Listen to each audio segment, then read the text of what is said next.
নমস্কার, আপনারা দেখছেন খেরোয়াল টিভি। এই মুহূর্তে আমরা উপস্থিত হয়েছি পিংলা থানার অন্তর্গত দক্ষিণ করকাইয়ের ৪ নম্বর অঞ্চলের ২২০ নম্বর বুথে।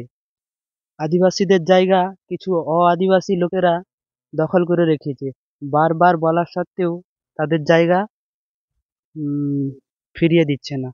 এই মুহূর্তে আমরা কথা বলবো এই জায়গার মূল মালিক যিনি তার সাথে।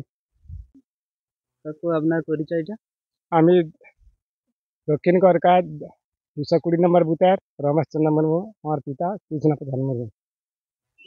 এখানে কি সমস্যা হয়েছে? এই সমস্যা বলতে ৮২১ দাগে ওরা পুকুর করে। পুকুর করার সময় ওরা মাপিয়া পুকুর পাড় জল চাষ করে। এই প্রকল্পে পুকুর খনন করে। পুকুর খননে ওরা আমার পাড়ের উপরে মাটি ফেলে দেয়। ওদেরকে বলতে গেলাম, ওরা বলে আমরা সরিয়ে নেবো, কিন্তু কাজ বন্ধ হওয়ার পর মাটি সরায়নি। আমার পাড়ের ২-৩ ডিসিম জায়গা মানে ওরা দখল করে রেখেছে। কত নম্বর দাগের এটা জায়গাটার সমস্যা হয়েছে? ৮২৮/১৪১১ দাগের। বাস্তুটি ৪৮ ডিসিমের মধ্যে কৃষ্ণপ্রসাদ মুর্মুর আছে ৪০ ডিসমিল, আর তার ২ লাঠির আছে ৪-৪-৮ ডিসমিল। কে বা কারা এরকম ভাবে দখল করছে? ওই ৮২১ দাগে পুকুরে অংশীদারিগণ।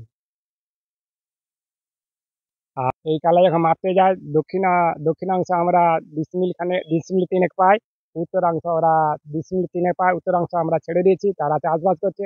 দক্ষিণ অংশে আমাদেরকে ছাড়েনি, তারা গাছপালা লাগিয়েছে।